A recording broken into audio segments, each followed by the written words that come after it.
Who would have thought? 15 plus years later, maybe more, maybe 20. It's sitting in my garage. That's insane, man.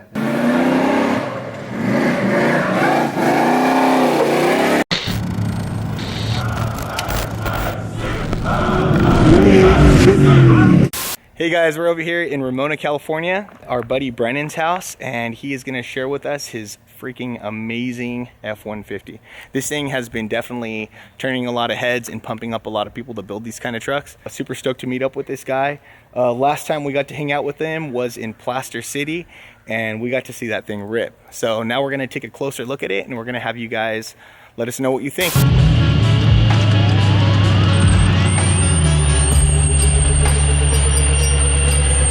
Yeah. Yeah. What? Yeah. Yeah, yeah, yeah. This is the Unicorn. This is it right here. So is this the official name of this thing? Yeah. The And Unicorn. That wasn't the name I gave it. I gave it. It Okay. was given to this car. So crazy backstory behind this truck. Let's hear it, man. Let's hear it. When I was in high school, this truck used to sit on the corner of a four-wheel parts store off Nordall Road in Escondido, and I would drive by it all the time. I'd pull into the parking lot, I would check it out, I would do all this stuff, and who would have thought 15 plus years later, maybe more, maybe 20, it's sitting in my garage. That's insane, man. That's like, you know, you kind of going by the window every day and drooling. Yeah. There's like a scene in Wayne's World where he's constantly visiting this guitar that he loves, and he's like, someday I'm gonna get it. It will be mine. Oh yes, it will be mine. Yeah, I got it pretty much as a done running and driving truck, and then I ripped it apart. New motor, new tranny, new beams, new engine cage, a bunch of cap cage work, new shock vents in the rear, new axle in the rear, new hubs, new wheels, tires, new seats. I mean, it's essentially a brand new truck. That's insane. So what made you go through all those changes? I thought the Unicorn was ready to rock. I'm not super happy with a lot of things a lot of times, so okay. It's not up to, say, my standards. The back half was done by like PRD down in San Diego.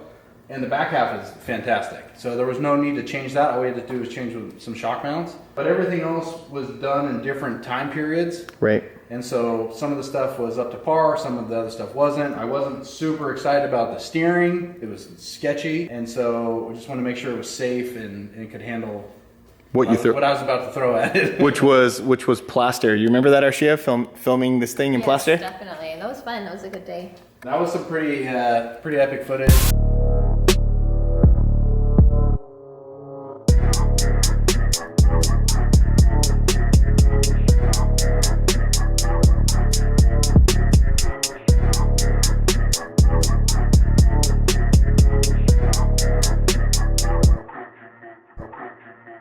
I mean, she boogies, man. I mean, I'm not gonna lie. There's not a lot of vehicles that can go through Plaster where he was driving this thing, and there's not a lot of vehicles that can go at that speed.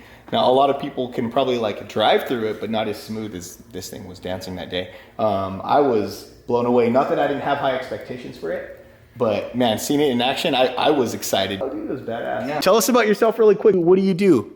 I'm the sales manager at Baja Designs. Okay. So you'll see a lot of Baja Designs stuff. You know, pretty much the whole car's covered in Baja Designs. Right on. When did you guys start? In like the early 2000s? We celebrated our, it was 1992. Oh, wow. Okay. And so started in Alan Roach's garage making motorcycle dual sport kits. Okay. And it started into racing and needing better lighting for, you know, racing Baja. And it's just evolved. And now I think last time I counted, we were at 75 people. We're running 2 shifts in production, 2 shifts in shipping, and we cannot make this stuff fast enough. So that is awesome, man. Well, congratulations. Baja Designs is definitely like the epitome of a grassroots, specific niche grown company, and I admire their lights, man. I mean, I might even have to pick some up from you guys, man, to run on the Frontier. Yeah. They crush it, guys. Yeah, and work it out. Yeah, this isn't even a plug. No, I'm being serious. Nope. I'd rather, dang, I don't know if I should say this because people might get mad. I'd rather buy their lights than run a lot of the companies. I'm just saying not because Brennan's cool, because he is really effing cool. It's not because of that, but because where they came from, and I mean, also their logo's cool. No, just kidding. But they're super high performance lights, and I mean, they would be my personal choice. So just gonna go on the record and say that. So probably gonna get some hate right there. We're gonna make it happen. It is what it is. You're talking to my guy all wrong. It's the wrong tone.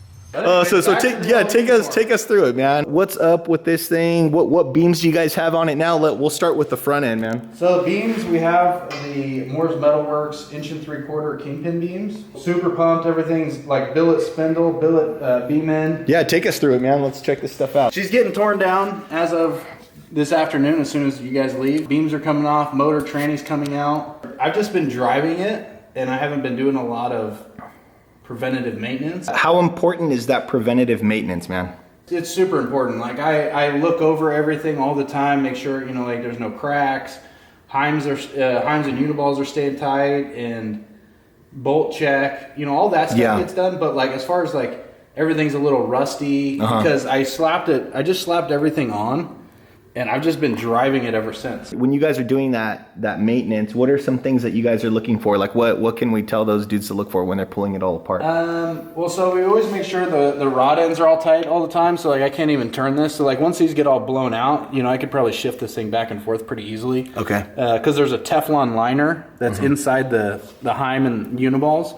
And it wears out over time. So just make sure that all the Heims are tight, because then that'll add to like slop in the steering. And when you're going at the speeds we're going, you want to make sure that everything is tight, man. You want to make sure it's like no corners are cut. You can't be worried. I have JMR hubs on this, making sure that all that stuff's tight. That gets checked. So I'll jack tires up, shake the wheels and tires, make sure the hubs are tight.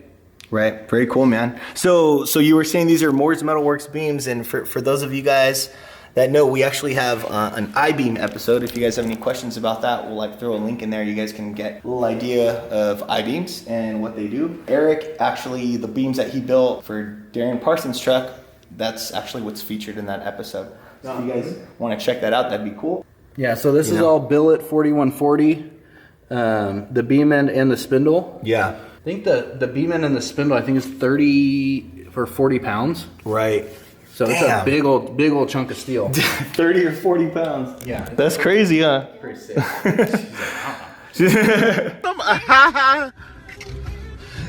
But yeah, so cool. It's been a fun truck, and it's actually been pretty maintenance free. Beams definitely help out. Yeah. You only have essentially 2 moving parts. Right. You have. So, and then I also have the center-mounted radius arm. Okay. And so that's supposed to help with caster change. Mm-hmm. And so those mount right under the tranny. Typically, your radius arms are out here, like on a normal I-beam. Right, with the frame of the truck. But these, they go inside. Yep. Is that more common with like these types of setups? Not a ton. That's definitely something that it's only been done, a handful of times. I think it's getting more popular. Right. There's pros and cons to both. Okay. The only con, I guess, to do this is whenever you take the transmission out, the whole thing's got to come out. Oh, so you got to drop the beams. It becomes a little more invasive. Right. I get it. Heck yeah, man. So let's go over the shock package. Fox shocks, 3.0, 4.0 in the front with a 2.5 or 2.5 bump stop. All right. Okay. Oh, I see the bump stop hiding in there right there. Yeah, it's collapsed right now. It doesn't have nitrogen in it. Right on. Dude, these are some big all shocks. RPI hardware. All the nuts and bolts are RPI. Oops.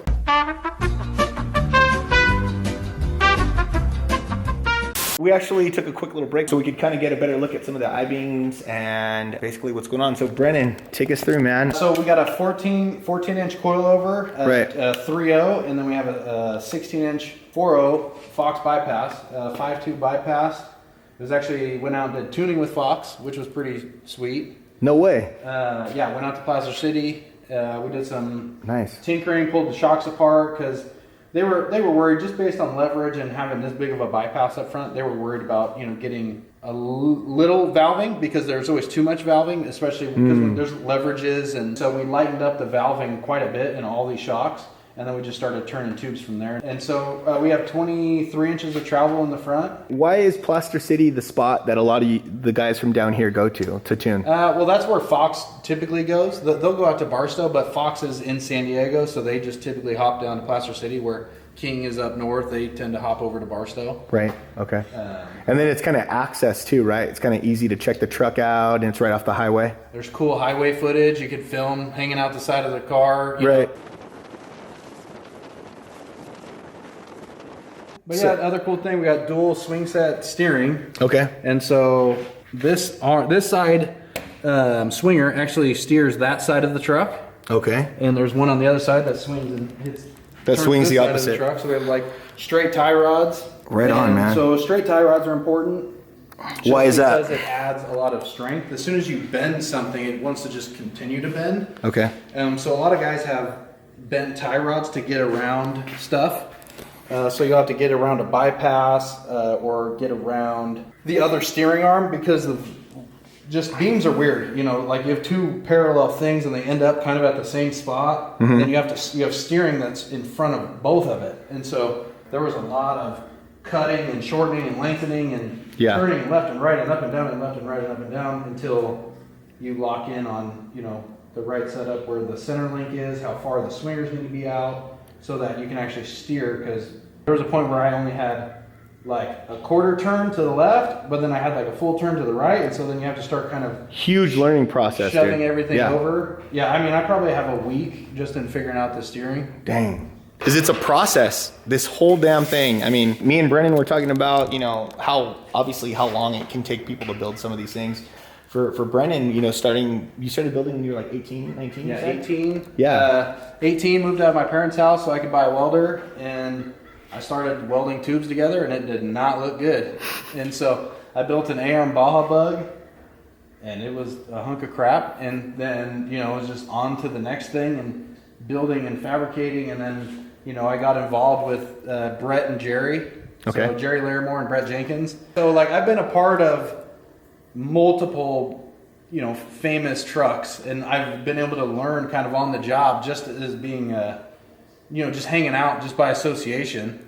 And so the Jug and Brett's Weitzel, you know, I did a bunch of stuff on, you know, Brett's Tundra at the beginning. When Brett first started racing, he had a Tundra with essentially these beams were inspired from his Tundra. The Moore's Metalworks. The Moore's Metalworks Tundra Right. from 10 years ago. Right. That thing was nasty. That thing was wild. Yeah.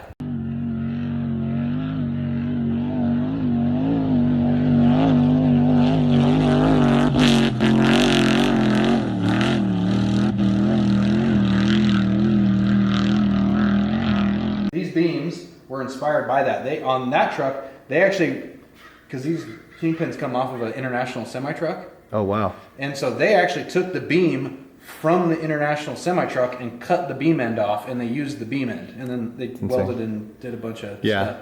It's all connected, right? So like all your learning and then the learning curve from building these things, it's like gradually building up and building up, That's right? like what I was saying. It's like it's a constant evolution of just practice and doing it. You know, I've been at it for so long that, you know, I can kind of work my way through problems quicker than I used to be able to. The ones that would floor me, I wouldn't know how to move on from here. Like now I'm already on to the next step. As soon as the problem arises, like we're on to the next thing. Right on. But I'm constantly trying to learn, doing research. You know, using the network, talking to people, figuring things out. I've been able to create a pretty good solid network. I got, you know, Maruzzi who builds the motor, and I can call him with, you know, any motor questions. You know, Colhane did the training on this, but like before it was junkyard trannies. I was going to the pull apart, picking parts and pulling it and doing it myself. Yeah. I think that's what's a cool point to get out to you guys is, man, it takes a long time, and for you guys to like find solid people to help support you. But don't be afraid to ask questions. That's what it's all about. And you know, if your welds look like crap, at least you could weld, you know, at least you're attempting, at least you're trying to do things. So don't let that discourage you. You guys like keep it up, you know? I've been taking classes, like welding classes, since I was a freshman in high school. Yeah. And so it's just college classes with welding and, you know, just the fab part is kind of, that's all just welding, but then the fab part is just you just do it. Yeah. You just have to do it. So you said Robert Maruzzi, since we're talking about that, tell us about this motor, man. Yeah, what do you got going on here? Maruzzi Special. Okay. And so it's 525 horsepower. So at the dyno, we were at 325 horsepower. Oh, which, okay. With 40s and big axles, like, oh, and a 4L80. 4L80 suck a bunch of horsepower on the dyno. Okay. It's pretty respectable. When you say 4L80, you're talking about the trans, right? Trans, yeah. Yep. So it's a 4-speed. So it's like a turbo 400 with an extra gear. So a turbo 400 is 3-speed. Right on. So Maruzzi special, 550, 325 to the wheels? Yeah, it's like 525. The 525. crank horsepower, and then it's it was 325 to the wheel. Right on, man. Yeah, we got the big trophy truck power steering pump. Okay. That's super important because we have a ram assist, and I can literally in the middle of a whip section take my hands off the steering wheel. Oh my God. Stay straight. I did it last weekend just to like show somebody because I didn't think it would actually do it. Yeah. I was like, dude, look how nice this thing steers. And That's pretty ballsy, my friend. Hey, we know it. That's what it is, right? But did you die? Yeah. That's cool. I got a witness because somebody else was in the car, but he was pumped. That's cool. But yeah, well, right on. We've got a big CBR radiator, so Yep. we don't have to worry about overheating. Yep. Got Baja Designs LP6s. Okay. I rock them in all amber, and it's kind of a personal preference. A lot of people like white light, some people like amber. Mm-hmm. Amber is definitely better for the dust. Okay. And I like how you're running them all up here, you know, versus like running a rack up there because you got your glass windshield and all that good stuff. Yeah, so the problem with anything above the window is you get a ton of glare. Glare from the window, it will glare on the dash. The hood? If you had a hood. Yeah, which I do, it's just not on, it's over there. It doesn't help. It's more of a deterrent than it is like a benefit. I mean, he's the light guy, but yeah. I totally agree with that, man. I mean, it looks really cool. You know, I don't know. Come on, man. With Baja Designs, less is more, and so you can actually have a setup like this, and I can do 80, 90 miles an hour pretty comfortably. Nice. I mean, that's fast already in itself, you know. And then what wheel travel, what are you looking at with this thing? So the front is 23 inches. Okay. Probably could have a little bit more, but... it's nice and safe, man. That's a lot. There we go. This is a work in progress still. Okay. We got it. Sound deadener, but this is all going to get headliner. You saw Brett's truck. It's going to get a full suede headliner in it. Right. We got dual Holley displays. All right. So we got one for the passenger, one for the driver. We threw this thing together. I've been driving it for probably, what, 6-7 months? Like 6-7 months pretty aggressively. I mean, I love the way this looks. And who made this dash? Fiberworks dash? Yeah, so it's Fiberworks dash and center console. So Okay. this is actually theirs too. Oh, okay. A couple other fell out. It's probably back there somewhere. Okay.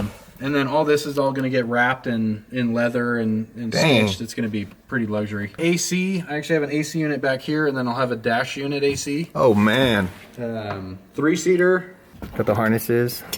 PRP harnesses. Yes, sir. Seats. Sparko seats. Everything's a little Very dusty cool. and dirty. Hey, dude, that's how it is, man. And I love how you have like even like the floor in here for now, you know? Yeah, and this is all just the like stock carpet that was in it. Okay. And so it's kind of cut in some weird spots, but we're going to, it's going to get all new carpet, all new upholstery. Yeah. Well, it looks great, man. You got your fire extinguisher, of course, and freaking important for you guys. Well, Don't ever forget since that. everyone's truck started catching on fire, like Right. I have another one over here. I got one over there. I got 2 big ones on the back. Hear that, guys? 4 fire extinguishers on this thing. I'm not messing with Darren's truck lighting on fire, and there was a couple other guys in their race trucks that caught on fire. It's just not It was a scary big wake up call. Yeah, no. You know? No, Yeah, absolutely. I think I might have had one before that, but then after that I was like, no. No, let's make them everywhere. Mm-hmm. Yeah, it's not worth it. Remember, only you can prevent forest fires. And out back here we have I think we have like a 55-gallon fuel cell. All right. And I'm gonna get a bigger one too. So this whole thing, this is just kind of a can that's sitting in here. Okay. I want to get a fuel cell made that comes and fills this whole thing. So we should probably be able to get it to. Dang, bigger than 55, huh? 90. Yeah. Why would you want to go so much bigger? Is it just for not worrying about anything while you're out there? Or? Yeah, that, and it'd be nice not having to worry about gas, but I'd have to worry about like taking a loan out to fill it up. Oh my God, 90 gallons. Can you imagine? I declare bankruptcy! So that's cool, man. I mean, especially if you guys are pre-running and going on like the Mojave Trail and all that good stuff. Got a Dirt Tech 4-inch TIG welded housing Okay. with the jumbo 36-spline trophy truck axles. Ooh, the big boys, huh? Oh, it's so dirty. Sorry, guys. Oh, it's all good, man. Gotta clean that. He uses it, as you guys can tell. But again, like the jumbo 36 spline axles, those are like, what's the diameter of those axles, man? Oh, here, I got one. I'll show you. So you guys can see what the internal axle looks like. Look at this thing. Look at that beast. That's what a jumbo axle looks like. That is crazy. Huge, man. So then we got the shocks. We got Fox 3044s in the back. Okay. You know, once a comment like, oh, truck works so good, but I've been shock tuning 3 or 4 separate times. I've changed spring rates probably 2 or 3 times. Oh, really? And so it's just constantly changing and Why is that? because you just start figuring out what you're looking for as far as like ride quality. Okay. And so you might want to stiffen up this upper spring to raise ride height, you know, adjust the collars, bring it down so you kind of can raise the whole truck up, but then it's sitting mostly on the bottom spring. There's tons of stuff that you can do. It's a science in itself, man. That's what we always say. So you can get pretty close with like spring rate calculators that like King has, Fox, SDG, all those guys have a similar spring rate calculator. Right. So they want like all these dimensions of, you know, center hole to center hole, how much the spring compressed, so they can guess the weight of the vehicle on the shocks based on how much spring gets compressed. Right. And so based on that, but then I fine-tuned it a couple times. We got 2 CBR training coolers back here. Okay. Full throttle batteries. All right. Which those things are rad. We got Baja Designs. This is the Evil Off-Road third brake light. The Baja Designs S2s. Those little red lights pop on. Brake light. Oh, that's really cool. Right on, man. I bet that just cuts through the dust like crazy too. Yeah, those are actually pretty bright. Those little guys. I was pleasantly surprised. Heck yeah. Yeah, and then I'm gonna come in and thanks to Morgan Clark, he's really inspired me to like try the bead roll, and Okay. so I actually bought a bead roller based on his suggestions. Okay. And I want to panel all this in, cover all that, put some mesh in here, make it, you know, look super trick. Nice. And then, you know, standing from the side, you guys can see how much wheel travel, up travel is on this thing. Stupid. It looks like, I mean, dude, it's like an entire arm. Like, I don't even know what's the wheel travel in this thing in the rear, I man? think it's 32. Okay. So we're like up travel wise. So by the time you hit the bottom of the bumps, we're like 18 inches of up travel. Jesus. Oh wait, hang on. Let's go to the Kibbe tape. Hang on, Kibbe tape. Okay. 30. Oh, is that 39 inches? Okay, got it. Is that the way Kibbe does it? Got it, yeah. Boom. Roasted. Another cool thing we have the KMC Robbie, the Robbie Gordon KMC version. Okay. These. Right? Not the OG Robbies, but these are KMCs because they I think they bought the rights to it or something. Oh, and everybody knows we love the Robbie rim, man. Everyone loves Robbies.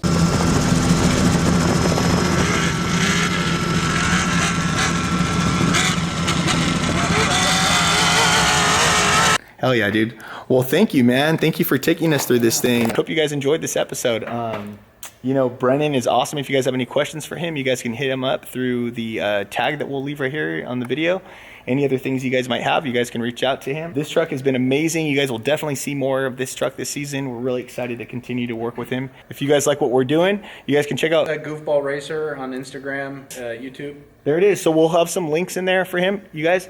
Oh, you can see the whole build process of this. There you go. So if you guys want some more insight on how the build process, you guys can check out his channel. Definitely want to support these guys and everything they're doing for all the info they're putting out there.